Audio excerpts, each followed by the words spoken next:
Welcome to Shadowed Tales Archive. Tonight, we invite you to descend into darkness with a chilling anthology of horror stories, each one inspired by true events. This is episode 27. Let the nightmare begin. The Mourning Lady. Call it sleep paralysis. I don't care. At this point, I'm used to people throwing explanations and diagnoses at me. Everybody wants to be the one to make sense of what I'm saying. I can tell you now, it does not make sense. It does not make sense, and I could not care less about your analysis of my psyche. The first night was like any other night. I brushed my teeth, changed into my pajamas, and sank into bed. Like everybody else, although I live in a town, there is seldom any sound from outside between 6 o'clock in the evening and 8 o'clock in the morning. The most you're likely to get is the wind singing through the trees or the low hum of engines from far-off cars. As you can imagine, this made the transition from conscious thought to dream rather seamless. Honestly, I don't remember whatever I had dreamed about that night, which is unusual for me. My dreams are usually so vivid, vibrant colors or dark grays and blacks. Always memorable. Not that night, though. I awoke in a sweat from the heat of my room. Assuming I'd left the radiator on, I willed myself out of bed. Nothing. Panic gripped me, causing my muscles to tense. I tried to move again, but to absolutely no avail. The sweat was soaking through my blue pajama shirt by now, and my eyes darted around the room in desperation. I tried to call out in the hope that my aunt would hear me, but I was mute. It was at this moment that my eyes focused directly above me. My guts churned as if to force a wail, and my muscles went into spasm as my natural reaction was to thrash. Descending slowly, almost mirroring my pose, was a figure. The only detail I absorbed before passing out from shock was how pale its visage was, almost glowing as it reflected the moonlight from my window. I kept the night's events to myself.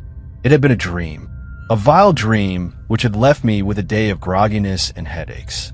I put it to the back of my mind and went about my day as usual. Just as with the night before and every night prior to that, I went about my routine. Teeth, pajamas, bed. As usual, I drifted away without incident. Then the sweat. I woke up drenched, head to toe, the sheets stuck to my legs and my hair clinging to my scalp. The heat of the room made it impossible to take a full breath. I was not concerned with breathing. I knew what was coming, which meant my focus had to be on getting out of that bed. I drew every ounce of energy I had and attempted to hurl my body from the mattress. No success. I was a cadaver waiting to be incised and drained. Eyes on the ceiling, I braced myself against whatever this roommate had in store for me. On time, the glaring mass came into view and began its descent. As the gap between us narrowed, the femininity of my visitor became apparent. Her eyes were so sympathetic. Her hair acted as a skull cap. My stomach threatened to expel my dinner. It took about 5 minutes for her to reach her destination. About half a foot from my face, she halted. I could feel my eyes bulging, her face unchanging. She removed a hand from her garment and set about reaching for my face. I must have lost consciousness because suddenly I was awakened by her freezing cold touch. In contrast to the heat of the room and my skin, it felt as though she jammed a blade into my cheek. She ran her fingers from my temple to my chin like a mother, comforting a frightened child. My breath caught in my chest, and I lost control of my bladder. There were no thoughts. My jaw was clenched and my eyes were fixed on hers. My body was ceasing all basic function out of sheer horror. As my oxygen-starved brain was about to put me to sleep, she withdrew her digits and hid them away in the folds of her clothing. My lungs frantically pumped air in an attempt to restore normal function. I thought she would leave. She remained stationary for a moment before drawing her hand again. I was high from the lack of oxygen, so her actions were all somewhat blurry, but I will forever remember with clarity what happened next. She had a silver comb, tarnished and battered, presumably from a lifetime of use. It was so intrusive, so much more terrifying than a blade or a hook. She ran the comb through my hair, and I could feel the bile rising. The violation. My mind was in frenzy. Even if I had regained control of my limbs at this moment, I don't think I could have moved. Her image became blurry and I slipped away. I slept through most of the next day. I was woken by the heaving of my stomach as I vomited over myself. I did not immediately remember my uninvited guest as I grasped at consciousness. The dread I felt when she flooded my mind caused me to slump. What was happening? The room was at a normal temperature and nothing seemed out of the ordinary. I almost convinced myself that it was a dream. No, it wasn't. Have more faith in your own mind. You were there and you felt her touch and you saw her face. Her face. Every time I blinked. No blemishes or wrinkles. Nothing of note but those eyes. So sad. Caressing my cheek, combing my hair. Why me? Sleep did not come easily to me that night. I had avoided my family for the day. I wouldn't have known what to say. Where is the balance between hello and check my wardrobe for monsters? I tried to stay awake. I drank. I attempted to read. I walked. I walked for hours. Around the town, down to the sea. The sea was tempting me. I felt as though sirens were calling me to walk away from all I had seen and join them in the tide. I went home. I stayed awake by lamplight for as long as my eyes would allow before falling into a deep sleep in the armchair. My exhaustion promised to force me to sleep through anything that was to occur before daybreak. I dreamt that night. I saw my family at breakfast. It was probably the most uneventful dream of my life. No extreme colors or darkness. We were all together, eating pastries and drinking juice. A pleasant dream that I was sure to relive the next morning. When I was woken, I felt relief. It was bright. I had made it through the night. I remained in the chair, dozing for a while, regretting my decision to sleep downstairs. I eventually decided to relocate to my bedroom, where I would be met by clean linens and a more comfortable rest before breakfast. Before I could move, I realized how hot the room was. I was frozen. I shot my eyes around the room, only to discover that I had mistaken the light from the lamp for Dawn. I didn't have to wait for her this time. She was there, crouched to my legs, her whole being in heaves of sorrow, silent convulsions of absolute dismay. This was the most awake my mind had been, the most present she had been. I did not attempt to throw myself in the chair. I watched her as she rose and leaned over me, as she had the night before. She kept her face half a foot from mine. She continued to silently sob and stare into my eyes. Why was she so distressed? What did she need me to do to make this all go away? I filled with sorrow as her display of grief became more and more intense. Her lips began to part, and so did mine. Where cries should have come from her, they came from me. In my voice, she began to keen and wail through me. I was repulsed. I had no control. The moaning grew louder. I was almost screaming. The sound of concerned footsteps could barely be heard over my cries. Suddenly it stopped. My muscles relaxed. My vocal cords loosened and she was gone. The silence was bliss one moment. Half a moment. The running footsteps from upstairs ended with a yelp and a series of thuds. I ran to the hallway to find my aunt at the foot of the stairs, broken and silent. I was frozen. Whispers beneath the vent. I consider myself a sensible person. I scoff at ghost stories and roll my eyes at the thought of a fourth kind. As an adult, I can easily disregard the notion that there is a supernatural realm that could affect me. But there is one problem with my current ability to ignore all things mysterious. A series of events that contradicts my disbelief. As a child, I heard things. However, I should be more specific, as I do not mean music or laughter or the innocuous, normal sounds belonging to our everyday surroundings. The things I heard were spoken by 3 distinct voices, and they had ill intentions for me. You may be thinking, oh, these voices could have been talking about anyone, but they call me by name. You may also be thinking, children have nightmares, and I cannot force you to believe what I have experienced is real. All I can do is share with you in the hopes that the telling of this story will provide me with some relief. The most vivid recollection I have of the voices is actually the first time I heard them. At least I think it was the first time. I can now point to this event as the beginning of it all, but I know how easily my other childhood memories have blurred together and been altered unintentionally in the years since growing up. In the interest of this retelling, however, I can say with relative confidence that the first night I heard the voices, I was 7 years old. I was in an awkward phase. Though in the interest of full disclosure, my life has been a 24-year-long awkward phase, and was still struggling with not only a severe lisp, but a stutter as well. My hair was cut in a blunt, harsh bob style at that age, adding to my peculiar look, as I was not only short, but also scrawny in the limbs with a pudgy stomach. Cute, right? All awkwardness aside, I was a fairly happy child, despite a somewhat traumatizing home life that can be boiled down to. Daddy has a terrible drinking problem, but we all pretend it doesn't exist and attend church like a good family should. The fact that I was raised in the church makes this story even more disturbing to me in retrospect. Though in my immature mind at the time, I never made a connection between my religious upbringing and the demonic presence in my home. So this vivid recollection, one seemingly average night as a 7-year-old. I lay safely in my race car bed. Being a tomboy had some advantages. My routine at that age included listening to religious-themed audiobook stories, which I found soothing for whatever reason. The cassette rolled, as usual, and I began to drift off to sleep as usual. But that night, I was awoken by the voices from beneath my room. Let me clarify something. My bed was positioned next to an archaic air vent, under which was the first floor of the house. More specifically, my room was above the first floor bathroom, and the style of the vent in my floor made it possible to see and hear what was happening in the room below me. The novelty of this view had grown old, and I no longer spied down to the sink, the only part of the bathroom I could see clearly on a daily basis.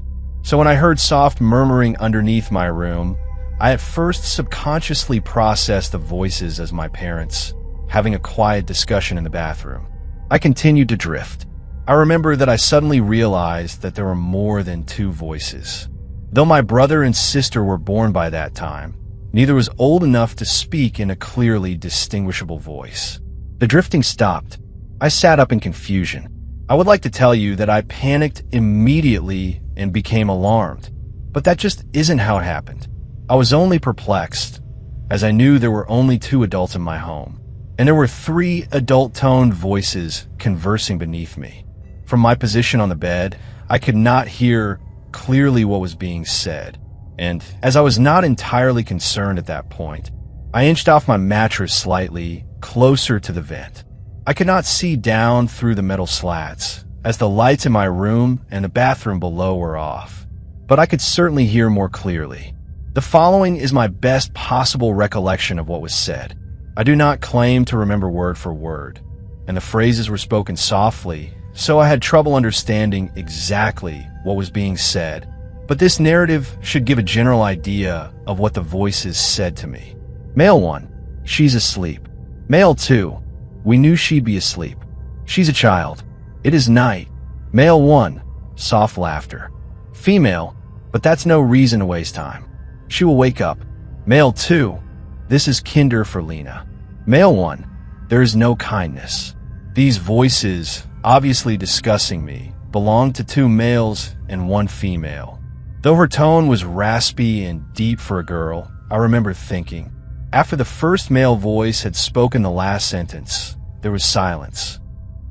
I shook my head and told myself I was hearing things. Or maybe I was still asleep. I pinched a bit of my arm flesh between my fingers to wake myself up, to no avail. You may be wondering if I ran to the room of my parents for help or to alert them of what I had heard, but I did not. I had learned never to disturb them in the night, and so I tried to talk myself into a calm state of mind despite my rapid heart rate and sinking stomach. I eventually found peaceful rest and did not give a second thought to my nighttime terror as the next day dawned and passed without incident. That night and many nights after were free from the voices. I eventually dismissed the notion that anything had even happened, convincing myself it had been a nightmare, a bad dream. Several weeks later, I believe it happened again. Same setup, so I won't walk you through all of the mundane details. But this time the voices were making plans. You may question how I can remember this, and although I will admit I don't remember the exact specifics, I knew that plans were being made to harm me. After this second occurrence of hearing the voices, they came more often, having started to formulate their plans more concretely at that point. The plan seemed to change in nature, and I heard things ranging from burning me repeatedly, to kidnapping me, to torturing me for information about some unknown secret. It seemed to me that they did not care what the plan was, only that I was harmed. At this point, it seems logical to you as readers that I should have disclosed my nighttime experiences to my parents. But I think I was still trying to convince myself that I was in the wrong. I was imagining these voices, and no one would believe me if I did not even believe myself. So I kept quiet and continued to listen to them. I got to know them, almost as if they were friends. Thinking back, I realized that I was a lonely child with few friends, and a lack of love or nurturing in my home. I felt somewhat comforted by their presence after a while. The terror turned to familiarity. Sure, these voices had bad ideas about me and wanted to inflict pain on me, but they used my name. They knew where I was. They kept coming back. One male voice, the first I had heard, was cold, decisive. He knew what needed to be done, though the plan kept changing. He always had new and more extreme ideas. He never used my name. The second male voice seemed to have mercy. He would always mention that I needed to be asleep before they could do anything in order to make it as painless as possible. He used my name regularly. She was malicious, graphic, and brutal. She wanted to harm me the most.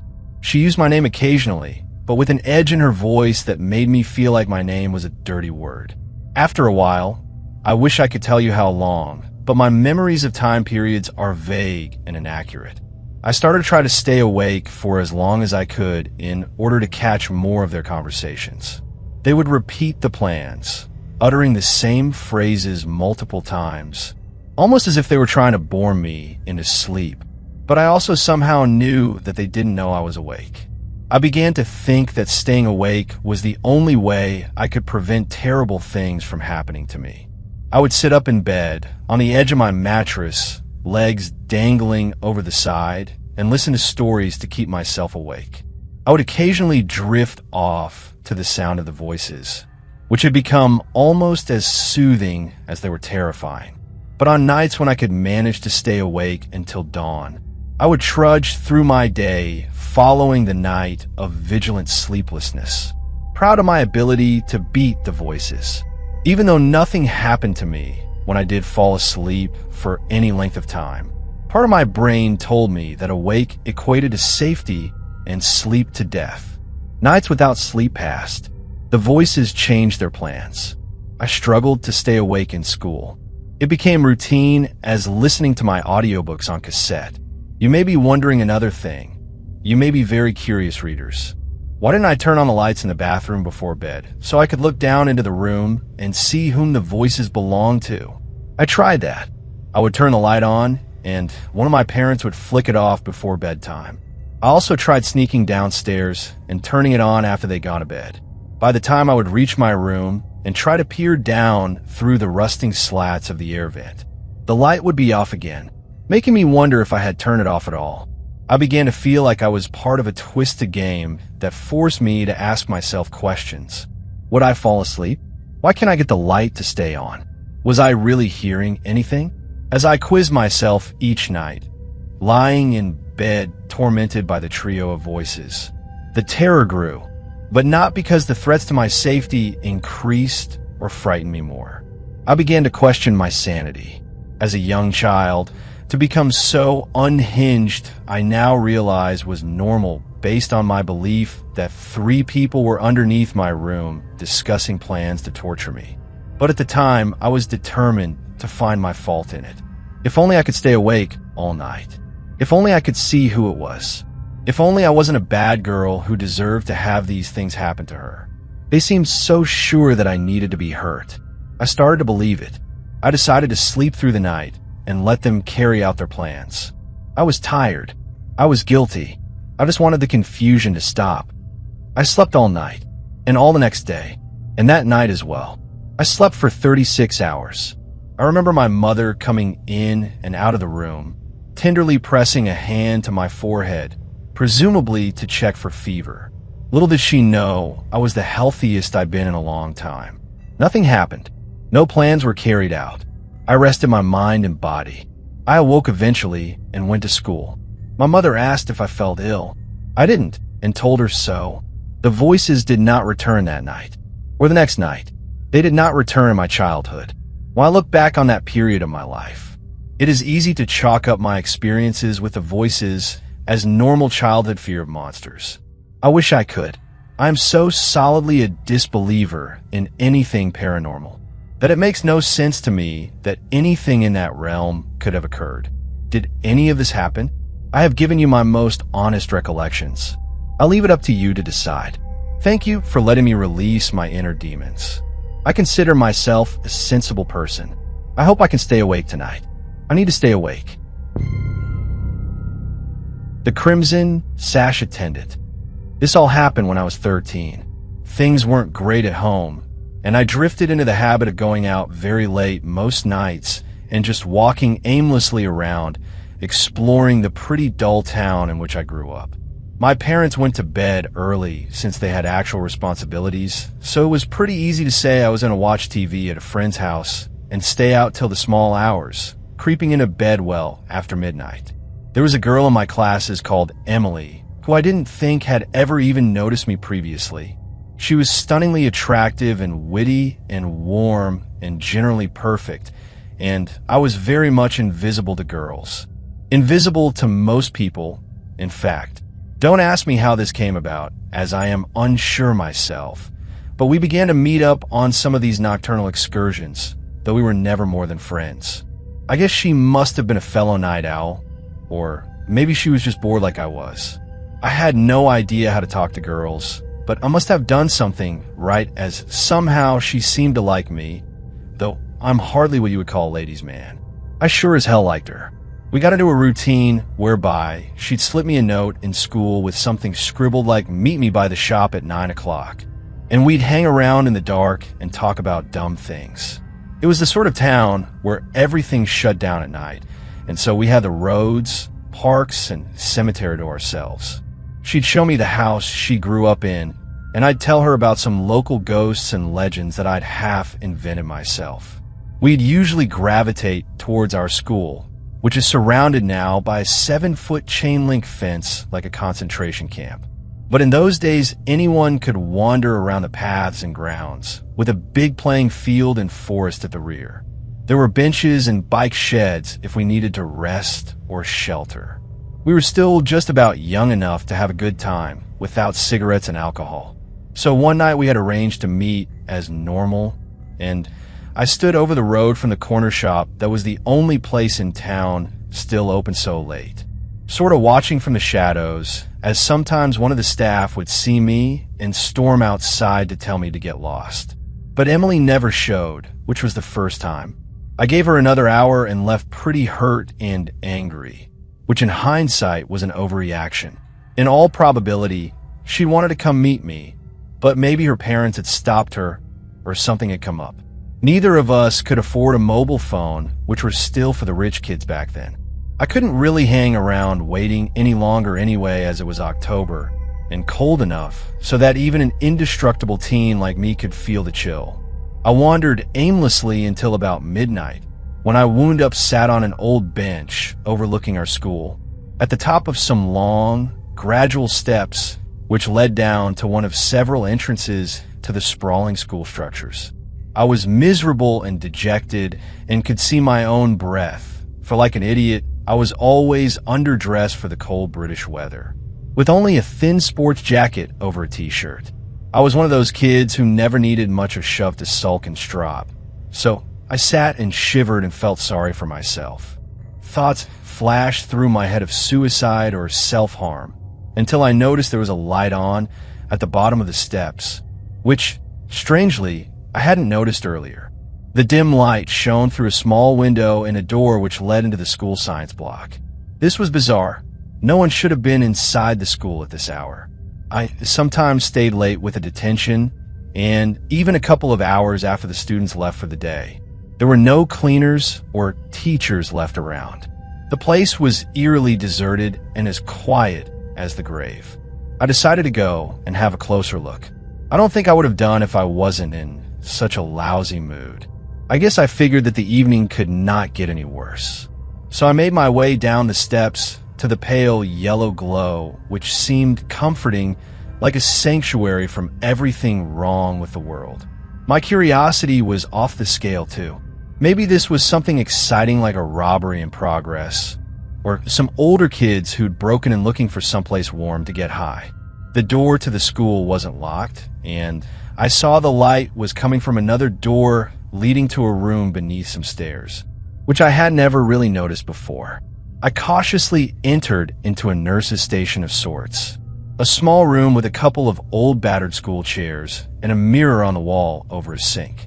It was stiflingly warm inside, though I saw no radiator and heard no heater. There were a couple of ancient yellowing posters on the walls about not passing on flu germs or something similar. Just before I announced my presence, a lady appeared in a small alcove and asked how she could help. I told her I had seen the light and followed my feet. I realized my thoughts of death and dismemberment were draining, and felt too foolish to tell her of such things. She had a manner about her which screamed that the only love she'd give was of the tough variety. So I said I wasn't sure what I wanted and politely inquired about her presence. She told me she was always there at night as a crisis nurse without going into specifics, and I was too shy to ask any more questions. It was a small town, and the school also acted as kind of a community center too, serving as a voting station and blood donation center, that sort of thing. So to my naive 13-year-old mind, her story sort of checked out. She was tiny, literally 4 feet tall, and dressed like someone from the Salvation Army, with a khaki shirt and shorts, old-fashioned sandals, and a dark crimson sash around her stocky chest.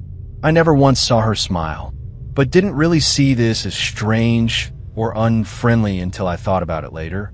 Also reflecting on how her language was cold for a nurse. They always call you love or dear, ask nice friendly questions, and seem to want to talk. Enjoyed even. Her attitude was formal and businesslike.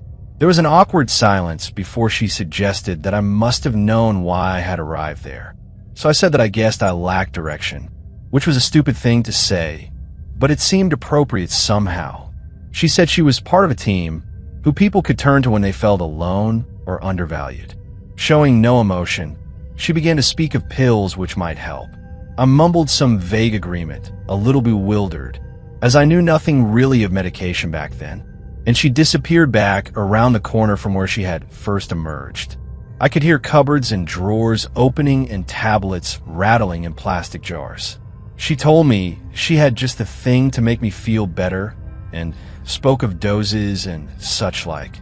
But while she was talking in her low, soft, and slightly gravelly voice, I began to pay attention to my growing sense of dread. It dawned on me that I did not like this woman at all. Something was very wrong with the entire situation. Worse, I sensed that I was in real danger there, and that I had to leave immediately.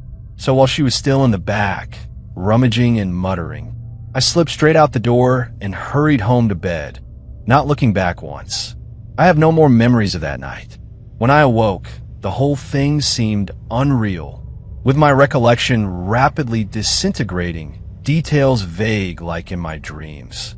I probably would have dismissed the whole thing as some bad nightmare, if it were not for the breaking news at school that morning. Emily had vanished in the night. She had gone out to meet someone and never returned. Everyone was talking about it. The speculation was predictably ridiculous. A smorgasbord of half-baked theories and vindictive gossip. They held an emergency assembly for everyone in our year, with a police officer stood on the stage urging us to come forward. if we knew or heard of anything even vaguely strange or suspicious. Afterwards, officers spoke privately to some of Emily's closest friends. She had quite a few. She was always very well liked. Of course, they didn't bother speaking to me, as no one had a clue about our late-night rendezvous. In fact, no one even knew I existed. I did wonder if anyone would have even believed me. If I had come forward to say that I'd been meeting with Emily, I probably would have been dismissed as an attention seeker, or maybe they'd have seen me as the prime suspect. Weird, shambling misanthrope meets popular, pretty girl. The thought did cross my mind. And how could I have told anybody about what had happened to me that very same night?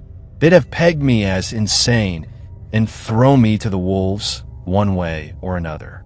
Strangely enough, Emily was very rarely mentioned by anyone again afterwards. No anniversaries were marked. Her close friends quickly began to talk about other things. A couple of weeks, and things were back to normal. Except, about a year later, one of our teachers took down some old posters, and beneath one was a bright scribble in permanent marker pen about Emily. Some stupid insult. The teacher froze for a few moments, then remarked quietly on how she couldn't remember Emily's surname. Then she dismissed the whole thing and carried on with her day. I turned around to look back at the rest of the class, but no one else was even listening. That was the last time I heard anyone say her name. She has seemingly ceased to exist, which is strange to say the least.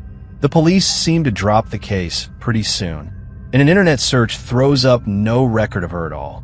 I have no way of knowing if she got mixed up with a weird old woman I encountered that night, but the whole thing seems too bizarre to be coincidental. But for all I know, Emily ran away to join the circus.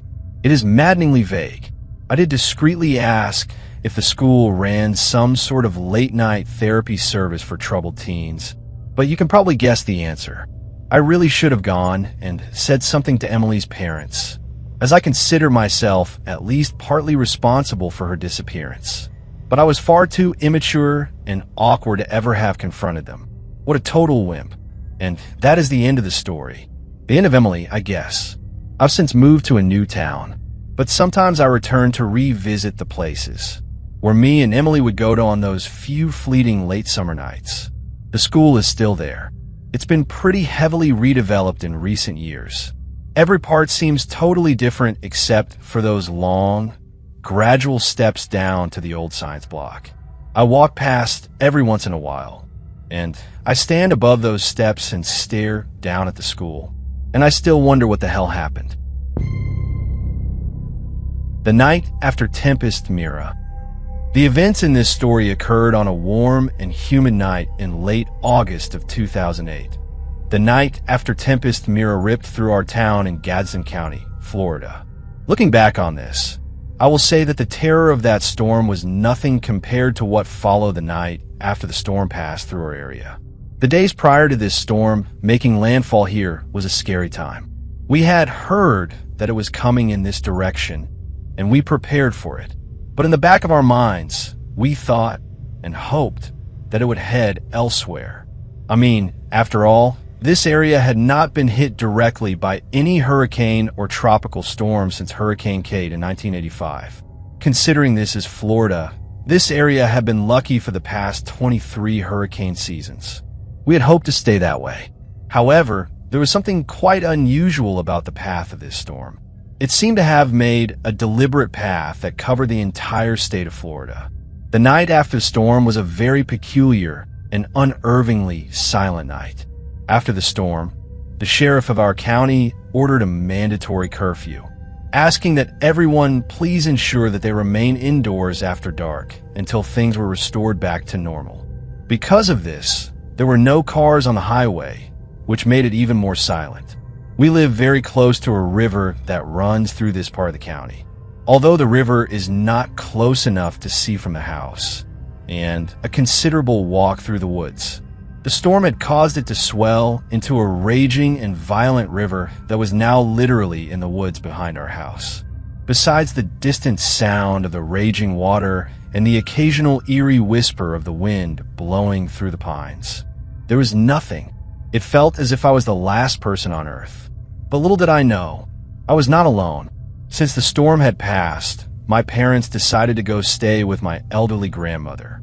She lived alone and needed someone to be with her until the power was restored and things were back to normal.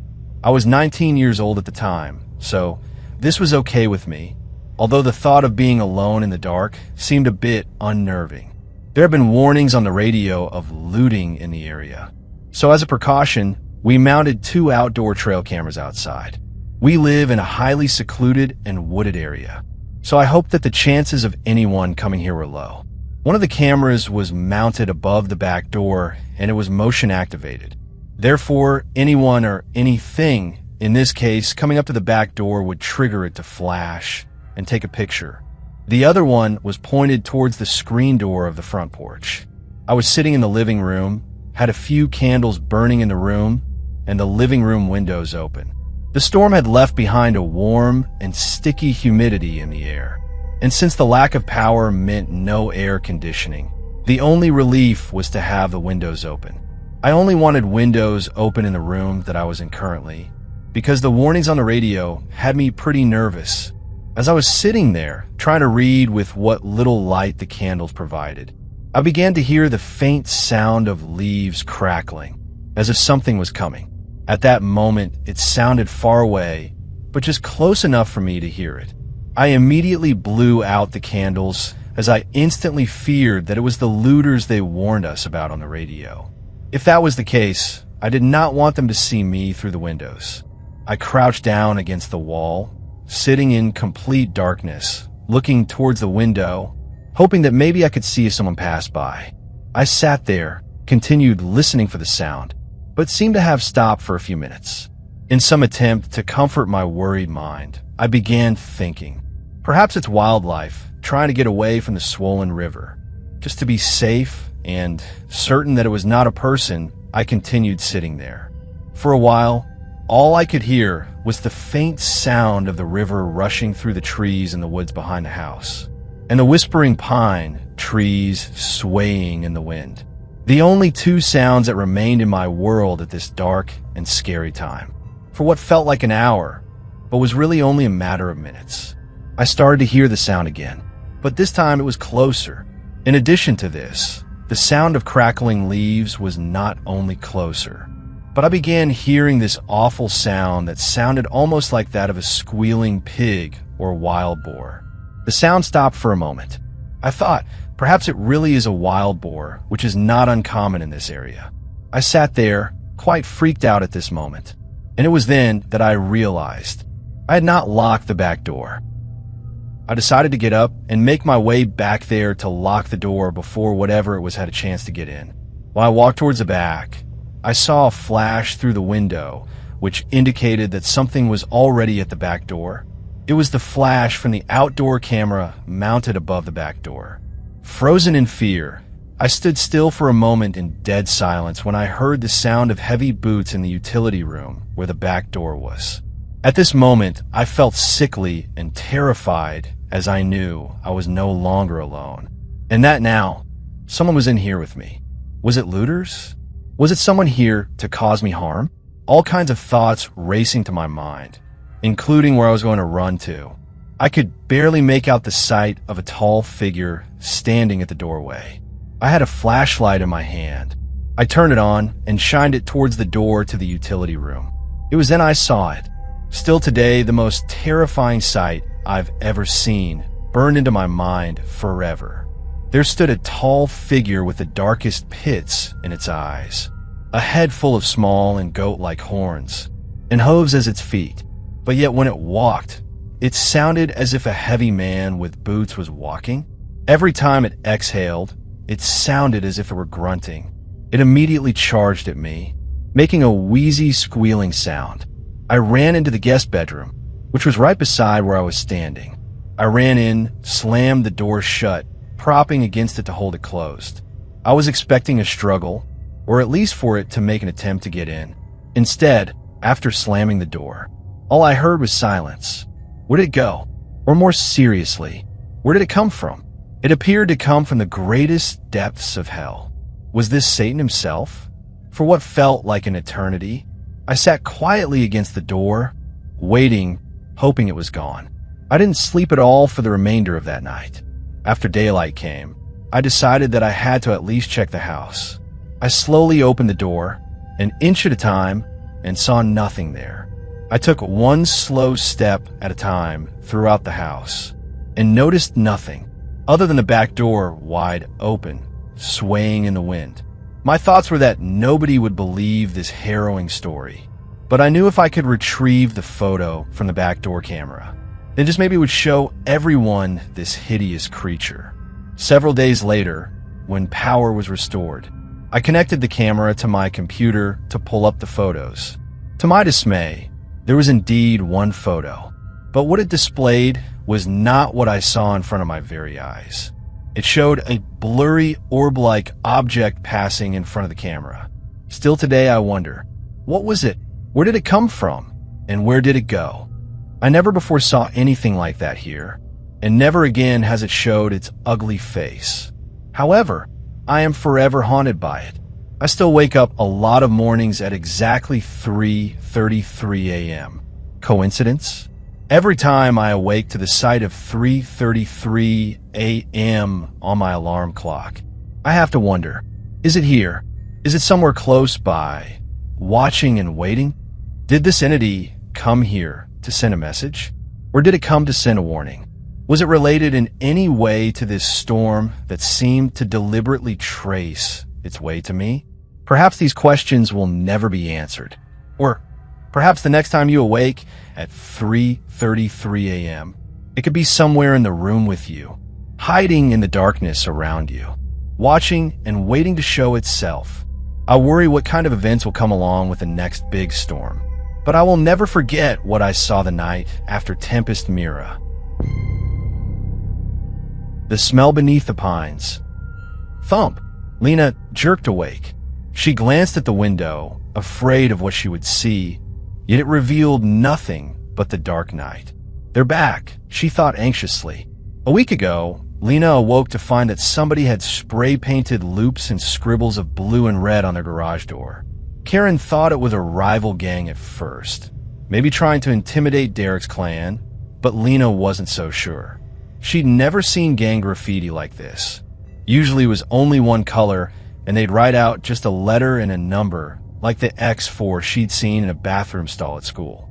If they used a lot of colors, it was to paint a nickname in cool, bubbly letters like the ones under the bridge on her walk home. This looked nothing like that graffiti. She had thought it was silly at the time, but the next morning as Karen was leaving for work, she noticed something lying across the top of the driveway. It was a long wooden board with nails poking through it, sharp side up. It was a good thing Karen noticed, because it would have popped all of her tires for sure.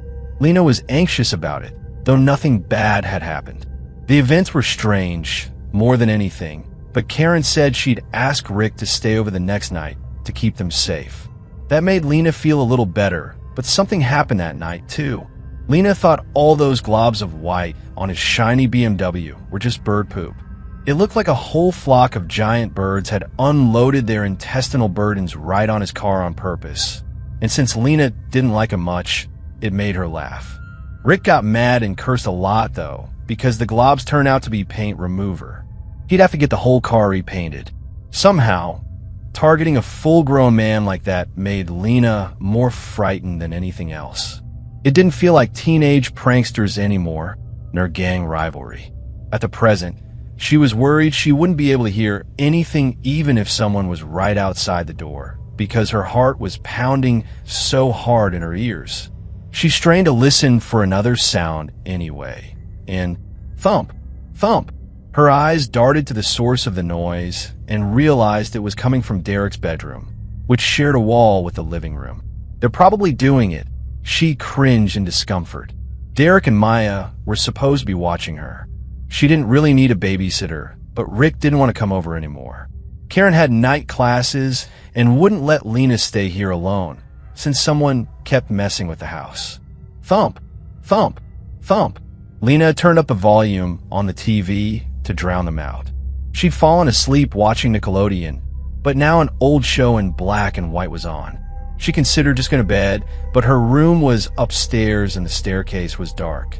The laughing and talking from the sitcom was comforting. She would just fall asleep on the couch, and Karen would put her in bed when she got home. By the time the episode ended, the thumping from Derek's room was long gone. Now, he was playing his rap tapes, and even though she liked the music, and she'd even steal his Walkman when he was out of the house and listen to them, the deep, shuddering bass penetrated her heart at night and set her on edge. It would be less overwhelming if she went upstairs, so she resigned herself to brave the darkness and try to fall asleep in her bed. As she rose from the couch to turn off the television, she thought she glimpsed a flash of light from outside. She froze. A car? Their house was set against a hill, so the living room windows looked out on mostly sky and treetops, not roads or sidewalks. It couldn't be a car. Lightning? But there hadn't been a cloud in the sky all day. Just as she had convinced herself she had imagined it, Lena saw the light again. It was a flashlight. Someone was walking through the yard below their back deck, and the beam from their lamp flicked up through the trees as the figure stepped over larger logs and stumps. She could see the man by the dim light coming from the window at which she stood, and it was definitely a man with a big, broad back and long legs stomping through the brush, edging closer and closer to the shed by their propane tank. When he stopped and set down the pack he was carrying, Lena jumped back and turned, running to Derek's room.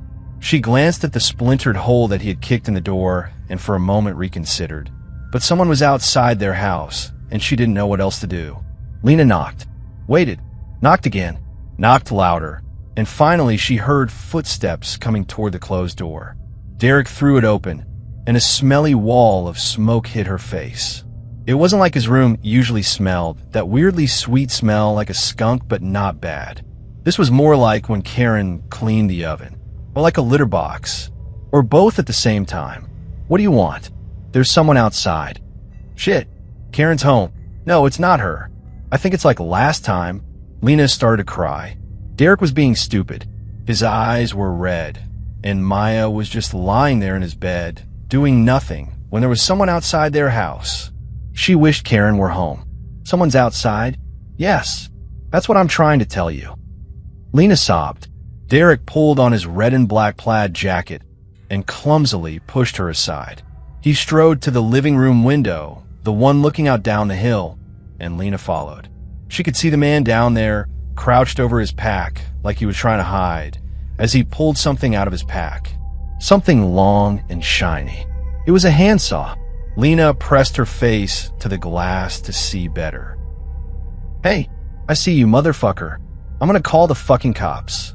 Derek shouted, his barely post-pubescent voice cracking on the last word.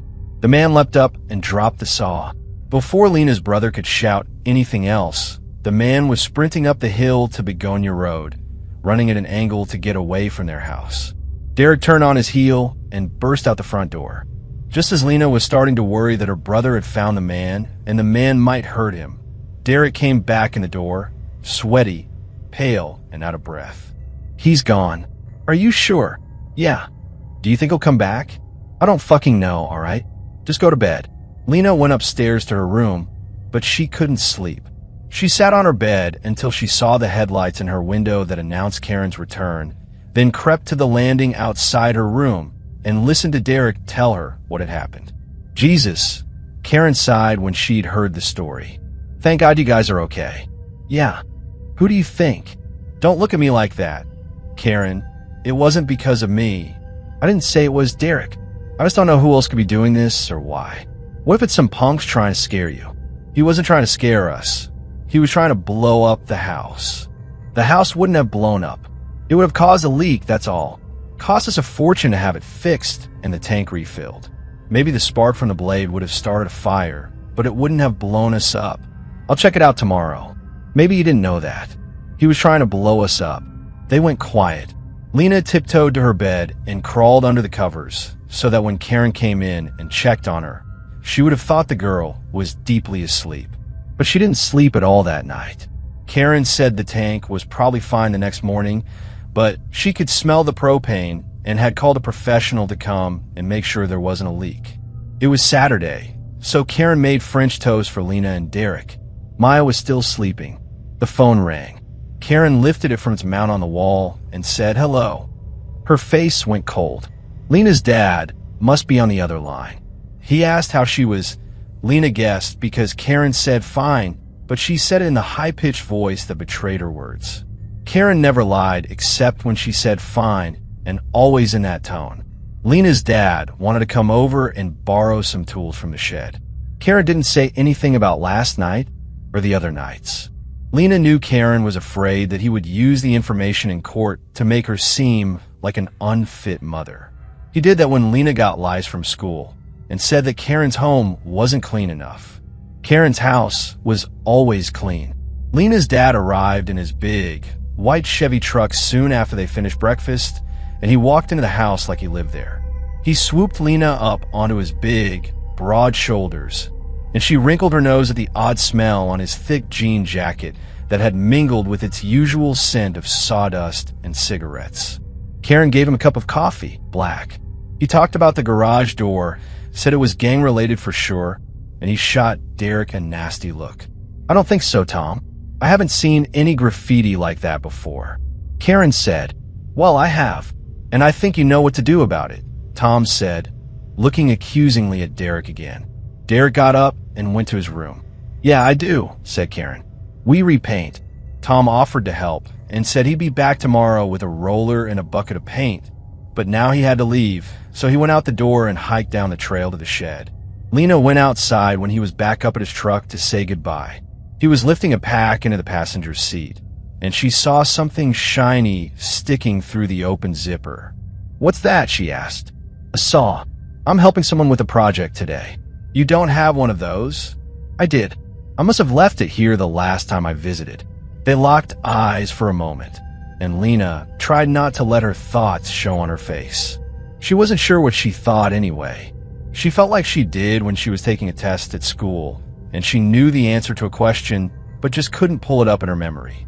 Tom broke his gaze first, smirked, and climbed up into the truck. He didn't look at her again as he turned his truck around in the driveway and chugged up to Begonia Road, but that smell from his jacket lingered on Lena's pajamas. The distinct smell of propane. Whispers after the fall.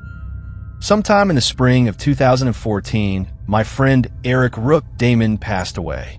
To this day, the matter of who exactly caused his death is some slight matter of controversy. However, some events before and after his death were some of the most chilling experiences I have ever had in my life, which is why I would like to chronicle the events for future posterity. I guess it all started many months prior in November the year before. His girlfriend, Lena Parker, kicked Rook out of the house to go live with his best friend Sean Baxter. The matter of this relationship dissolvement isn't important. What is important is that he no longer lived with Lena or her children.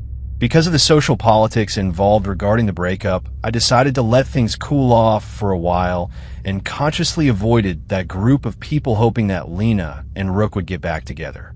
They never did, and I eventually saw Rook hanging out at one of his friend's house on Onyx Street on one of my daily bike rides during the springtime afterwards.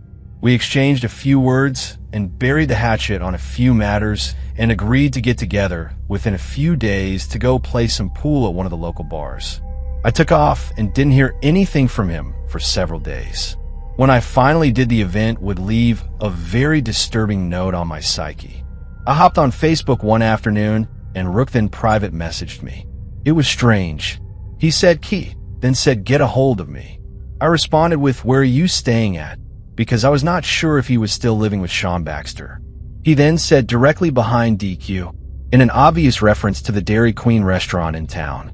Then he strangely said, trade me a pistol for my rifle, then added a second later the word shotgun. This was kind of bothersome because I knew Lena sold all of the guns Rook owned after she kicked him out of the house. I promptly told him no, then added how I bought a new .380 pocket pistol, then asked him what his exact address was. He never responded to my question. Instead, I got the following gibberish in almost rapid succession. How then? I'm M. Smith followed by college. Me pre, and a final, who's ZC Char W. I replied with what? in obvious confusion. He replied with calm and ended a few seconds later with hey. Then he signed off of Facebook. I scratched my head at his bizarre behavior. I had no choice but to shrug off the episode thinking he was drunk or something, which, given the nature of Rook to imbibe frequently, would not have been impossible. Little did I know that would be the last time we would ever converse while he was alive. Many days would pass before I eventually logged into Facebook again. This time I was met with a horrific surprise. One of the status updates for Rook's biography popped up amidst many other people I've set to automatically follow, and someone was saying something like, "Rest in peace, Rook.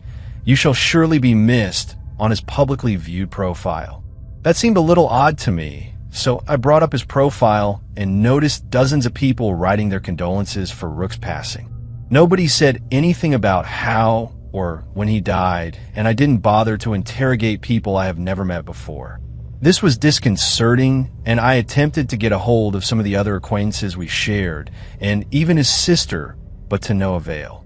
It wouldn't be for a few more days that I would receive the answers to his death, and what exactly were the circumstances surrounding it. Sean Baxter, Rook's best friend and then intermittent roommate, eventually popped on Facebook one afternoon.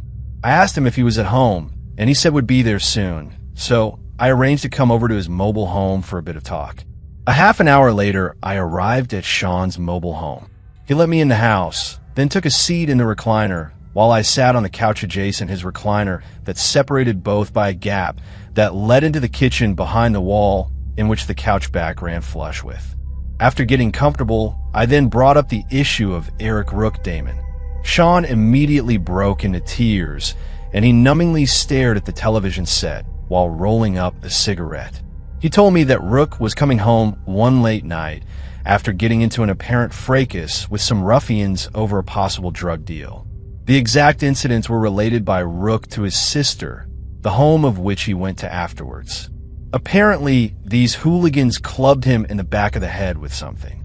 Rook evidently refused medical care for the next few days, and his condition worsened as he began to develop spinal meningitis due to his injuries. His mental faculties were waning, and he seemed to have lapsed into some form of dementia, which explained his odd behavior on Facebook. I would later learn that I wasn't the only person he spoke to in such a manner. A few days later, his sister was out doing some errands or something and came back home to find Rook on the kitchen floor dead.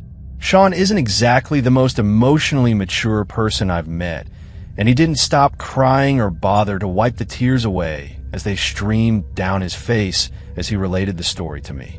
I couldn't fault the guy at that point in time and decided not to flick him any grief over his behavior. Once the story was done, he just sat there staring at the television, the volume of which was turned so low I couldn't discern what the characters on the screen were saying. An uncomfortable silence followed, and I decided to let Sean make the next verbal initiative as I was quite literally at a loss for words. Then it happened. I heard a noise. It was like some object was being slid across a solid surface, then slammed against something else. It came from inside the house, possibly the kitchen behind me.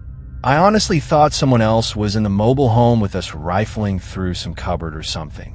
I turned my head in the direction of the noise, then looked back to Sean. He didn't reciprocate with the same somatic cues and kept staring at the television with tears still trickling down his cheeks. I was about to thumb in the direction of the noise and say, "Who's in the house?" But before I barely opened my mouth to speak, Sean said that those noises had been happening since the day Rook died and that he was still in the home.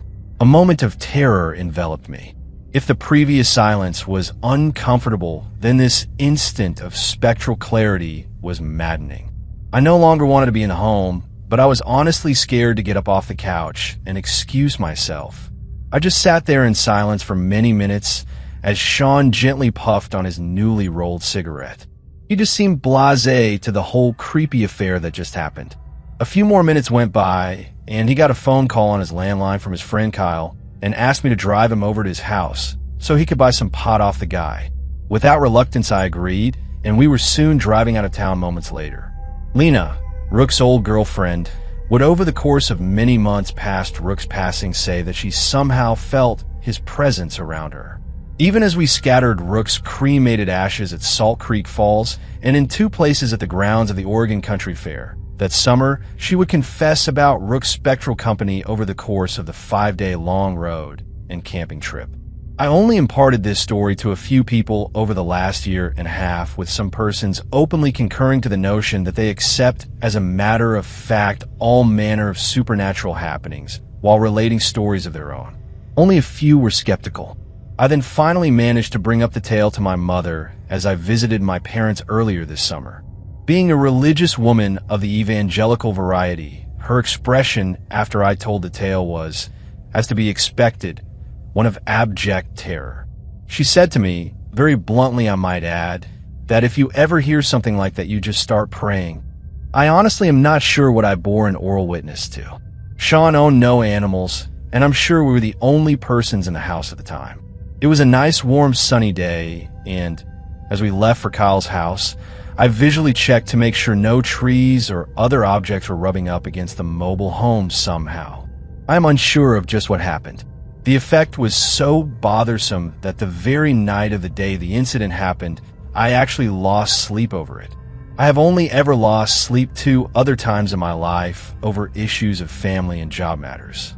It was just grating on my psyche the more I thought about it throughout the day until nightfall. It was possible that Rook invented the whole story and his injuries were somehow unintentionally self-inflicted during one of his alcohol binges. He didn't confirm much in the way of details to his sister, and the police were never contacted. Whatever happened was something he dragged down with him into his grave. All I have now is memories of Rook and this bit of deposition in writing. Even as I type this down, I am constantly looking over my shoulder despite residing in a home office space of about 10 foot by 10 foot. My cat is sleeping on the floor, and I even check to see if she is acting abnormal. It's as if I'm scared that by thinking about this or writing about this, I am about to summon something. Something that the nature of which is so disconcerting, I will be hesitant to explore in further detail. And that was tonight's tale from the Shadowed Tales archive.